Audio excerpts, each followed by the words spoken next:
আমার জীবনে সেই একটা অদ্ভুত ব্যাপার সেবার ঘটেছিল। বছর তিনেক আগেকার কথা। আমাকে বরিশালের ওধারে যেতে হয়েছিল একটা কাজে। ওই অঞ্চলের একটা গঞ্জ থেকে বেলা প্রায় 12টার সময় নৌকোয় উঠলাম। আমার সঙ্গে এক নৌকোয় বরিশালের এক ভদ্রলোক ছিলেন। গল্পে গুজবে সময় কাটতে লাগলো। সময়টা পুজোর পরই। দিনটা মেঘলা মেঘলা, মাঝে মাঝে টিপটিপ করে বৃষ্টিও পড়তে শুরু করলো। সন্ধ্যের কিছু আগে কিন্তু আকাশটা অল্প পরিষ্কার হয়ে গেল। ভাঙা ভাঙা মেঘের মধ্যে দিয়ে চতুর্দশীর চাঁদের আলো অল্প অল্প প্রকাশ হলো। সন্ধে হওয়ার সঙ্গে সঙ্গে আমরা বড় নদী ছেড়ে একটা খালে পড়লাম।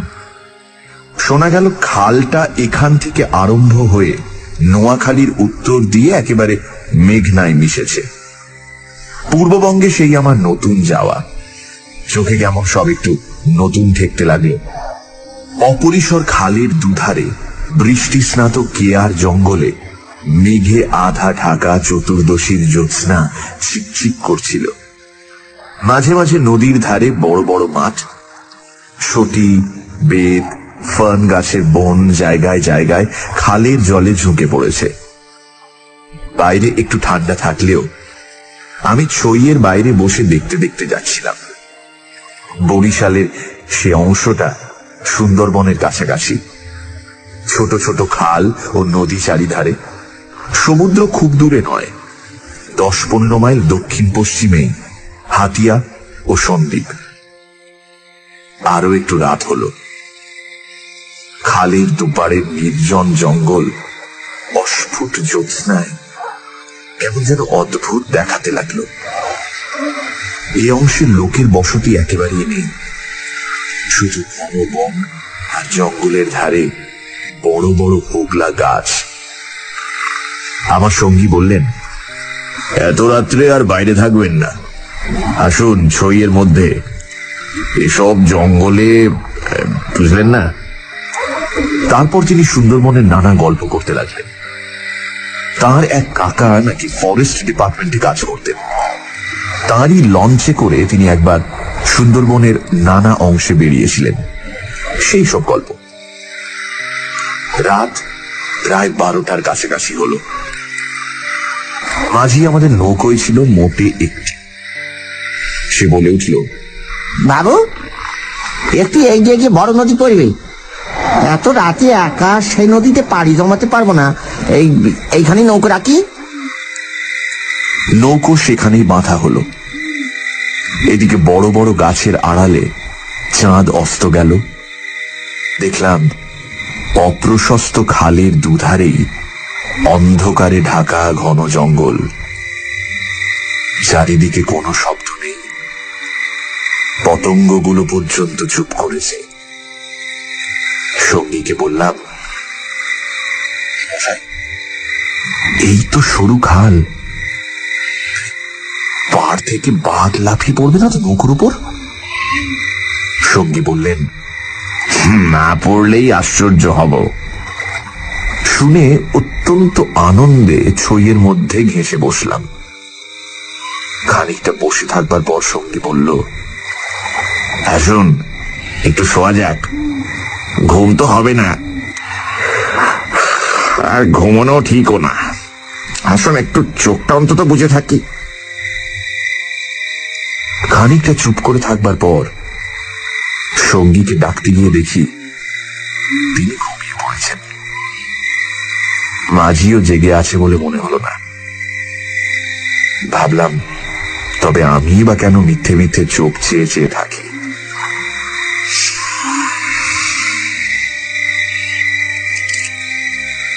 তারপর যা ঘটল সেটি আমার জীবনের এক অদ্ভুত অভিজ্ঞতা। শুতে যাচ্ছি, হঠাৎ আমার কানে গেল অন্ধকার ঘন ঝোপের ওপাশে অনেক দূরে গভীর জঙ্গলের মধ্যে কি যেন কোথায় গ্রামোফোন বাজাচ্ছে। তাড়াতাড়ি উঠে বসলাম। গ্রামোফোন! এই বনে এত রাতে গ্রামাফোন বাজাবে কে? কান পেতে শুনলাম, গ্রামাফোন না, অন্ধকার হিজল হিমতাল গাছগুলো যেখানে খুব ঘন হয়ে আছে সেখান থেকে কারা যেন উচ্চ কণ্ঠে আর্ত করুণ সুরে কি যেন বলছে।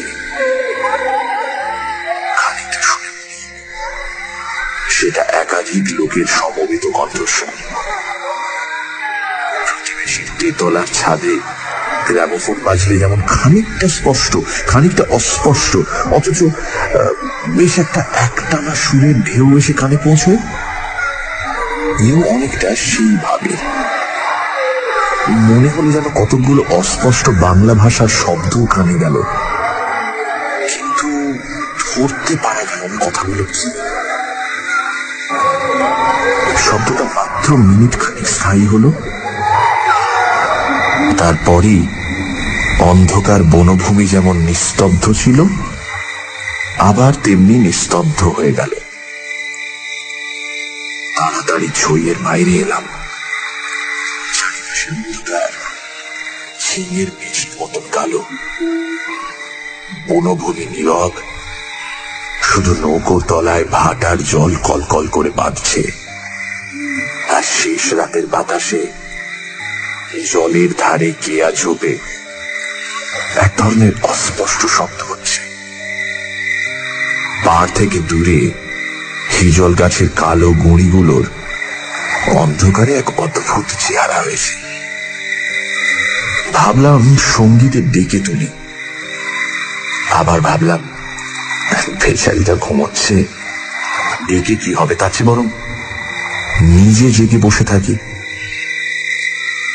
দাঁড়িয়ে দাঁড়িয়ে একটা সিগারেট ধরালাম, তারপর আবার ছইয়ের মধ্যে ঢুকতে যাব এমন সময় সেই অন্ধকারে ঢাকা বিশাল বনভূমির কোন অংশ থেকে সুস্পষ্ট উচ্চ আর্তকরুণ কণ্ঠের মতো তীক্ষ্ণ স্বর তীরের মতন জমাট অন্ধকারের বুক চিরে আকাশে উঠল।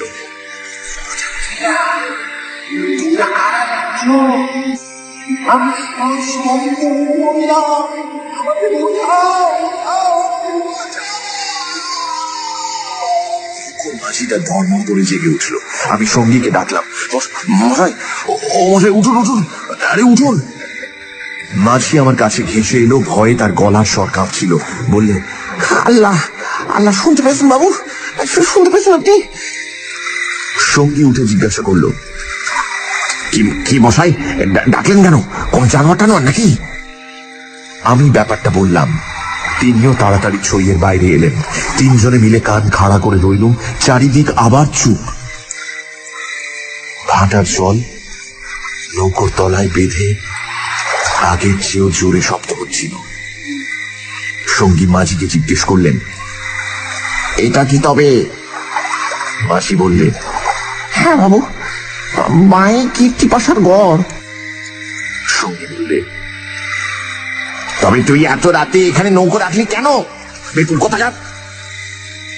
মাঝি বললে, 380 বলি রেখেছিল বাবু, ভাটার টানে নৌকো পিছিয়ে দেওয়া তো জোর ছিল না। কথাবার্তার ধরন শুনে সঙ্গীকে বললাম, কি মশাই, কি ব্যাপার, আপনি কিছু জানেন নাকি? ভয় যত না হোক, বিস্ময়ে আমরা কেমন হয়ে গিয়েছিলাম। সঙ্গী বললেন, ওরে, তোর সে কেরোসিনের ডিবেটা জাল। আরে আলো জেলে বসে থাকা যাক, রাত তো এখনো ঢের। মাঝিকে বললাম, তুই শব্দটা শুনতে পেয়েছিলি? সে বলল, হ্যাঁ বাবু, এই আওয়াজ কানে গিয়েই তো আমার ঘুম ভেঙে গেল। আমি আরো দুবার নৌকো বেয়ে যেতে যেতে ও ডাক শুনেছি। সঙ্গী বললেন, এটা এই অঞ্চলের একটা অদ্ভুত ঘটনা। তবে এই জায়গাটা সুন্দরবনের সীমানায় বলে আর এই অঞ্চলে কোনো লোকালয় নেই বলে শুধু নৌকোর মাঝিদের কাছে এটা সুপরিচিত।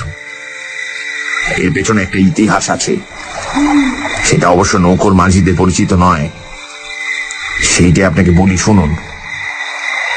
তারপর কেরোসিনের ডিবার আলোয় অন্ধকার বনের বুকের মধ্যে বসে সঙ্গীর মুখে কীর্তি পাশার গড়ের ইতিহাসটা শুনতে লাগলাম। 300 বছর আগের কথা। মুনিম খাঁ তখন গৌড়ের সুবেদার। এই অঞ্চলে তখন 12 ভূঁইয়ার 2 প্রতাপশালী ভূঁইয়া রাজা রামচন্দ্র রায় ও ঈসা খাঁ মসনদে আলীর খুব প্রতাপ।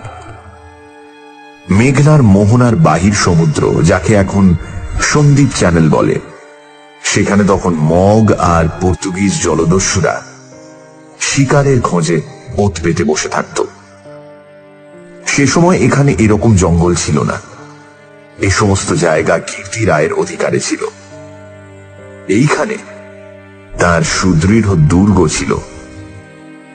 মগ জলদস্যুদের সঙ্গে তিনি অনেকবার লড়েছিলেন। তার অধীনে সৈন্য সামন্ত, কামান, যুদ্ধের কোষা সবই ছিল। সন্দ্বীপ তখন ছিল পর্তুগিজ জলদস্যুদের প্রধান আড্ডা।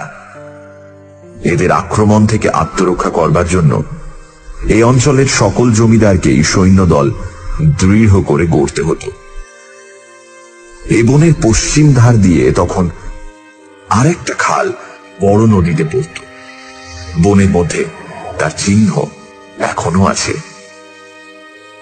কীর্তি রায় অত্যন্ত অত্যাচারী এবং দুর্ধর্ষ জমিদার ছিলেন। তার রাজ্যে এমন সুন্দর মেয়ে কমই ছিল যে তার অন্তঃপুরে একবার না ঢুকেছে। তাছাড়া তিনি নিজেও এক প্রকার জলদস্যুই ছিলেন।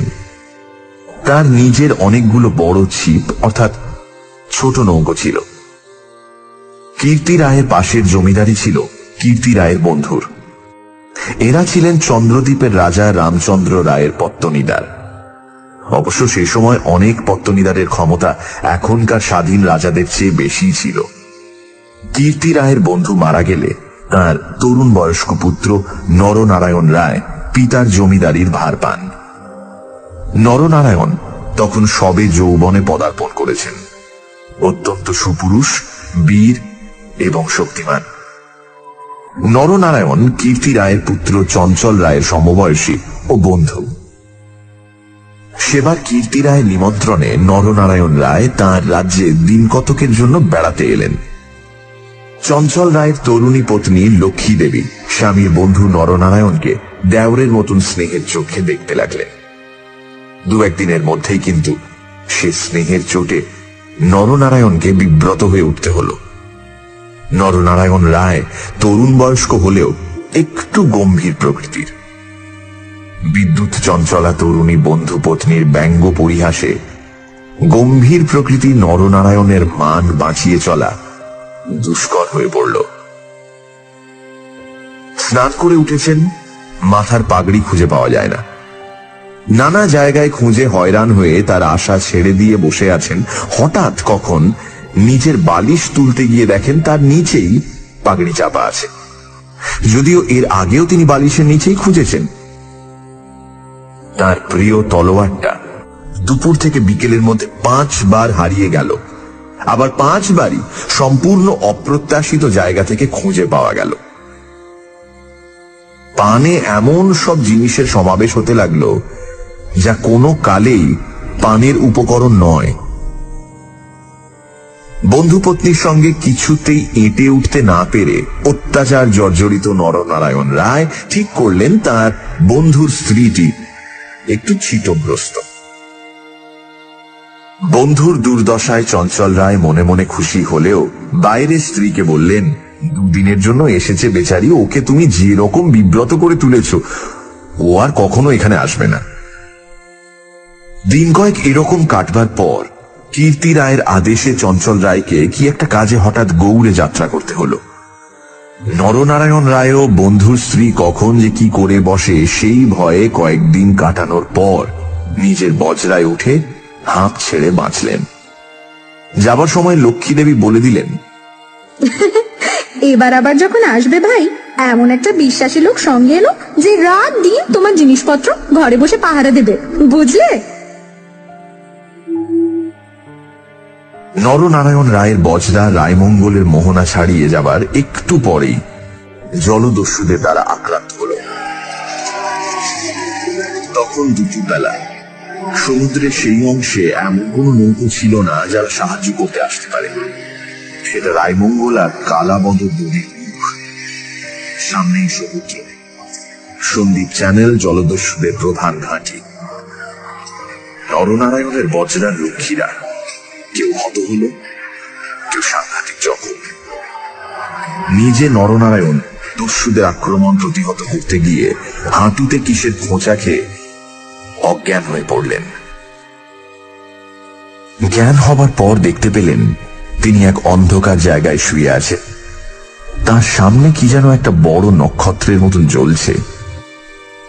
খানিকক্ষণ জোরে চোখের পলক ফেলবার পর তিনি বুঝলেন যাকে তারা বলে মনে হয়েছিল তা আসলে একটি ছোট জানালা থেকে ঢুকে আসা বাইরের আলো। নরনারায়ণ দেখলেন তিনি একটি অন্ধকার ঘরের ভেজা মেঝের উপর শুয়ে আছেন। ঘরের দেয়ালের জায়গায় জায়গায় সবুজ শ্যাওলার দল গজিয়েছে। আরো কদিন, আরো কটা রাত কেটে গেল, কেউ তার জন্য কোনো খাবার আনলো না।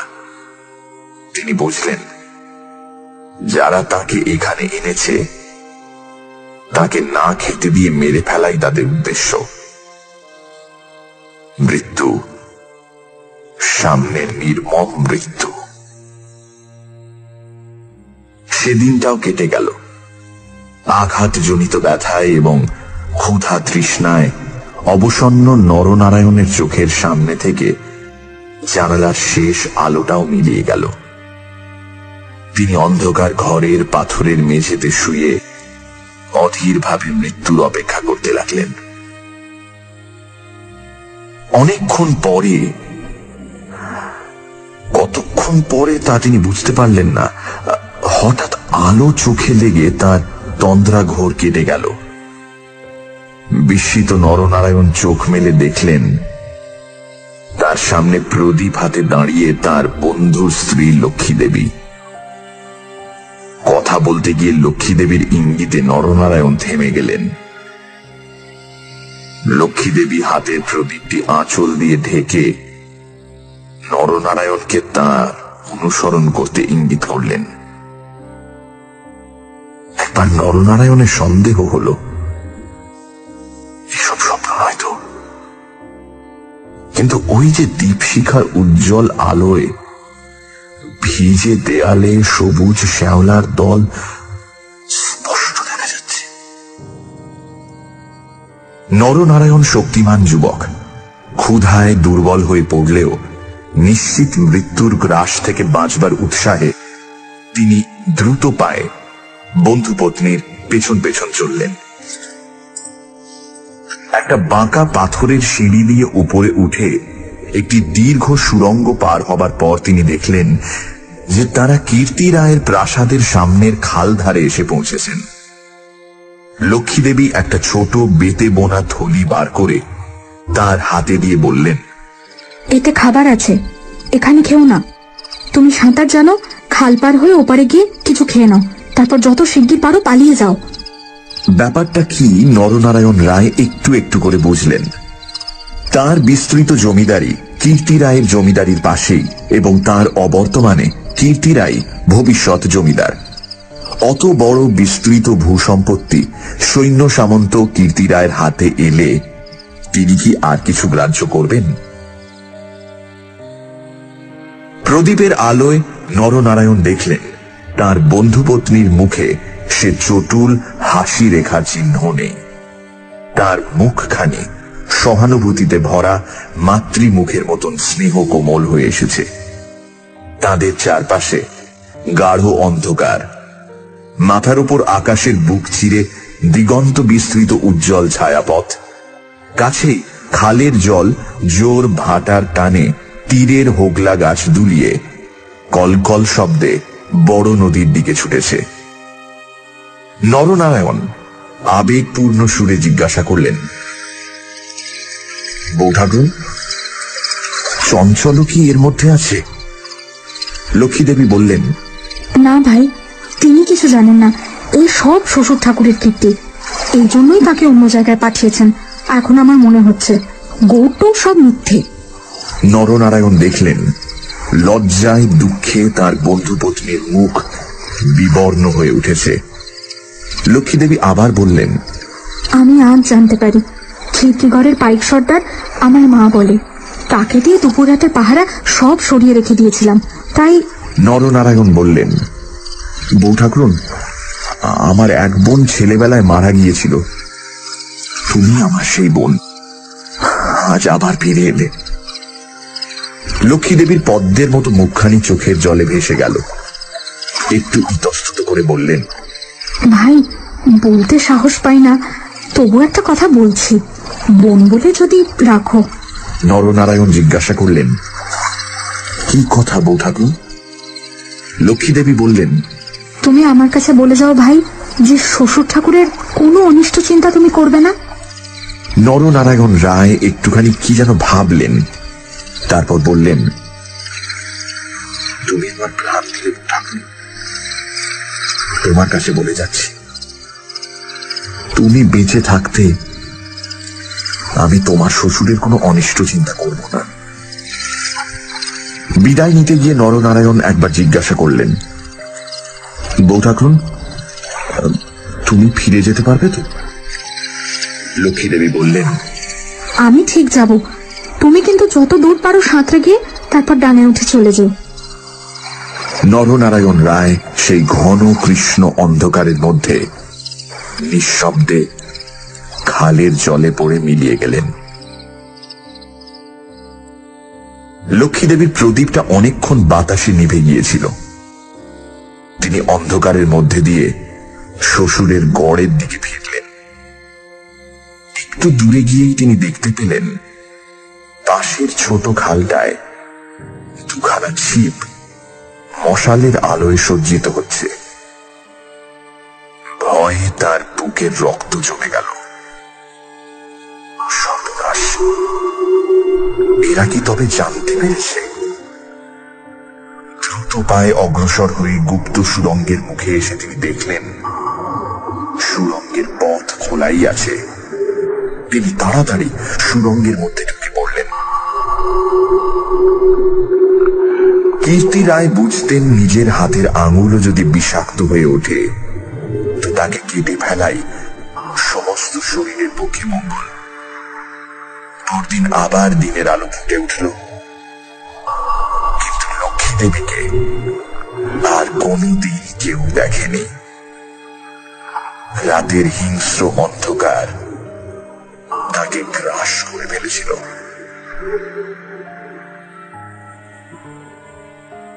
নরনারায়ণ রায় নিজের রাজধানীতে বসে সব শুনলেন। গুপ্ত সুড়ঙ্গের দুধারের মুখ বন্ধ করে কীর্তি রায় তাঁর পুত্রবধূর শ্বাসরোধ করে তাকে হত্যা করেছেন। শুনে তিনি চুপ করে রইলেন। এর কিছুদিন পরে তার কানে গেল বাসুন্তার লক্ষণ রায়ের মেয়ের সঙ্গে খুব তাড়াতাড়ি চঞ্চলের বিয়ে। সেদিন রাতে চাঁদ ওঠার পর নিজের প্রাসাদের ছাদে বেড়াতে বেড়াতে চারিদিকের শুভ্র সুন্দর আলোর সাগরের দিকে দৃষ্টিপাত করে দৃঢ় চিত্ত নরনারায়ণ রায়েরও চোখের পাতা যেন ভিজে উঠল। তার মনে হলো তার অভাগিনী বউ ঠাকুরানীর চোখের দুষ্টু হাসিটি তারায় তারায় নবমল্লিকার মতো ফুটে উঠেছে। নরনারায়ণ রায়ের পূর্বপুরুষেরা ছিলেন দুর্ধর্ষ দস্যু। হঠাৎ পূর্বপুরুষের সেই বর্বর রক্ত নরনারায়ণের ধমনীতে নেচে উঠল। তিনি মনে মনে বললেন, আমার অপমান আমি একরকম ভুলেছিলাম বউ ঠাকুরন, কিন্তু তোমার অপমান আমি সহ্য করব না কখন।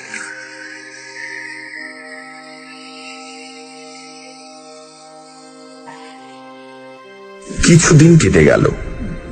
তারপর একদিন এক শীতের ভোর রাতের কুয়াশা কেটে যাওয়ার সঙ্গে সঙ্গে দেখা গেল কীর্তি রায়ের গড়ের খালের মুখ ছিপে সুলুপে জাহাজে ভরে গিয়েছে। তোপের আওয়াজে কীর্তি রায়ের প্রাসাদ দুর্গের ভিত ঘন ঘন কেঁপে উঠতে লাগলো।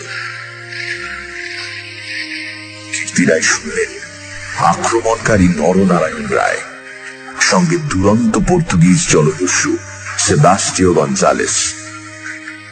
উভয়ের সম্মিলিত বহরের 40 খানা কোষা খালের মুখে চড়াও হয়েছে। পুরো বহরের বাকি অংশ বাইরের নদীতে দাঁড়িয়ে। এই আক্রমণের জন্য কীর্তি রায় আগে থেকে প্রস্তুত ছিলেন। কেবল প্রস্তুত ছিলেন না, নরনারায়ণের সঙ্গে গঞ্জালেসের যোগদানের জন্য।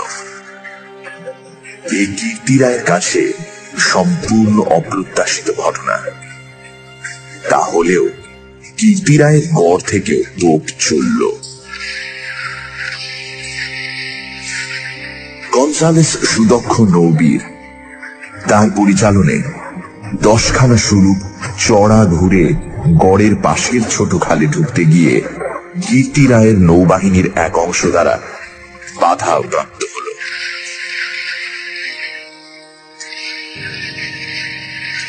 গড়ের কামান সেদিকে এত প্রখর যে খালের মুখে দাঁড়িয়ে থাকলে বহর মারা পড়ে। গঞ্জালেস 2 খানা কামানবাহী সুলুক ছোট খালের মুখে রেখে বাকিগুলো সেখান থেকে ঘুরিয়ে এনে চড়ার পিছনে দাঁড় করালো।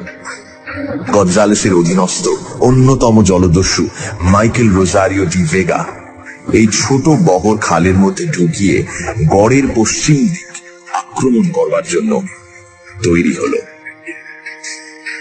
অতর্কিত আক্রমণে কীর্তি রায়ের নৌবাহিনী শত্রু বহর দ্বারা ছিপিয়াটা বোতলের মতন খালের মধ্যেই আটকে গেল। বাইরের বড় নদীতে গিয়ে যুদ্ধ দেবার মতন ক্ষমতা তাদের আদৌ রইল না। তবুও তাদের বিক্রমে রোজারিও অনেকক্ষণ পর্যন্ত কিছু করে উঠতে পারলেন না। কীর্তি রায়ের নৌবহর দুর্বল ছিল না।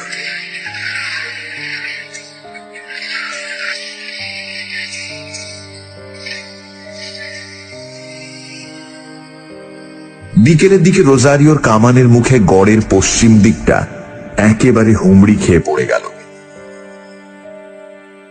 নরনারায়ণ রায় দেখলেন প্রায় 30 খানা কোষা জখম অবস্থায় খালের মুখে পড়ে।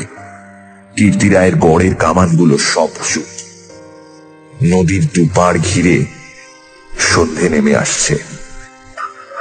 উপরে নিস্তব্ধ নীল আকাশে কেবলমাত্র এক ঝাঁক শকুনি কীর্তি রায়ের গড়ের উপর চক্রাকারে ঘুরছে। হঠাৎ নরনারায়ণ রায়ের চোখের সামনে বন্ধু পত্নীর কাতর মিনতিপূর্ণ সেই চোখ দুটি মনে পড়ল। তীব্র অনুশোচনায় তার মন তখনই ভরে উঠল। তিনি বলেছেন কি? এইরকম করে কি তিনি তার স্নেহময়ী প্রাণদাত্রীর শেষ অনুরোধ রাখতে এসেছেন? নরনারায়ণ রায় হুকুম জারি করলেন, কীর্তি রায়ের পরিবারের এক প্রাণীরও যেন প্রাণহানি না হয়। একটু পরেই সংবাদ এলো গড়ের মধ্যে কেউ নেই। নরনারায়ণ রায় বিস্মিত হলেন। তিনি তক্ষুনি নিজে গড়ের মধ্যে ঢুকলেন। তিনি এবং গঞ্জালেস গড়ের সমস্ত অংশ তন্ন তন্ন করে খুঁজলেন। দেখলেন সত্যি কেউ নেই। পর্তুগিজ বহরের লোকেরা গড়ের মধ্যে লুটপাট করতে গিয়ে দেখলেন মূল্যবান জিনিসপত্র বড় কিছু নেই। পরদিন দ্বীপ্রহর পর্যন্ত লুটপাট চলল। কীর্তি রায়ের পরিবারের একটি প্রাণীরও সন্ধান পাওয়া গেল না। পুরে কেবলমাত্র 2 খানা সুলুক খালের মুখে পাহারা রেখে নরনারায়ণ রায় ফিরে চলে গেলেন। এই ঘটনার দিন কয়েক পরে পর্তুগিজ জলদস্যুর দল লুটপাট করে চলে গেলে কীর্তি রায়ের এক কর্মচারী গড়ের মধ্যে প্রবেশ করে। আক্রমণের দিন সকালেই এই লোকটি গড় থেকে আরো অনেকের সঙ্গে পালিয়েছিল। ঘুরতে ঘুরতে একটা বড় থামের আড়ালে সে দেখতে পেল একজন আহত মুমূর্ষু লোক তাকে ডেকে কি যেন একটা বলবার চেষ্টা করছে। কাছে গিয়ে সে লোকটাকে চিনতে পারল। লোকটি কীর্তি রায়ের পরিবারের এক বিশ্বস্ত পুরনো কর্মচারী। তার মৃত্যুকালীন অস্পষ্ট কথায় আগন্তুক কর্মচারীটি মোটামুটি যা বুঝল তাতেই তার কপাল ঘেমে উঠল। সে বুঝল কীর্তি রায় তার পরিবারবর্গ এবং ধনরত্ন নিয়ে মাটির নিচের এক গুপ্ত স্থানে আশ্রয় নিয়েছেন এবং এই লোকটি, একমাত্র এই লোকটি তার সন্ধান জানে। তখনকার আমলে কেউ এই গুপ্ত পথগুলি না খুলে দিলে সেখান থেকে বেরুবার উপায় কিন্তু ছিল না। কোথায় সে মাটির নিচে ঘর তা স্পষ্ট করে বলবার আগেই আহত লোকটি মারা গেল। বহু অনুসন্ধানেও গড়ের কোন অংশে সে গুপ্ত গৃহ ছিল সেটার কেউই সন্ধান দিতে পারল না। ওই ছোট খালটা প্রকৃতপক্ষে সন্দীপ চ্যানেলেরই একটা খাড়ি। খাড়ির ধার থেকে একটুখানি গেলে গভীর অরণ্যের ভেতর কীর্তি রায়ের গড়ের বিশাল ধ্বংসস্তূপ এখনো বর্তমান আছে, দেখা যাবে। বহুদিন থেকেই এখানে একটা অদ্ভুত ব্যাপার ঘটে থাকে। দুপুর রাতে গভীর বনভূমি যখন নীরব হয়ে যায়, হিমতাল হিজল গাছের কালো গুঁড়িগুলো অন্ধকারে যখন বনের মধ্যে প্রেতের মতো দাঁড়িয়ে থাকে, সন্দীপ চ্যানেলের জোয়ারের ঢেউয়ে লোনা জল খাড়ির মুখে জোনাকির মতন জ্বলতে থাকে, তখন খাল দিয়ে নৌকো বেয়ে যেতে যেতে মোম মধু সংগ্রাহকেরা কতবার সে শুনেছে অন্ধকার বনের এক গভীর অংশ থেকে কারা যেন আত্মস্বরে চিৎকার করছে।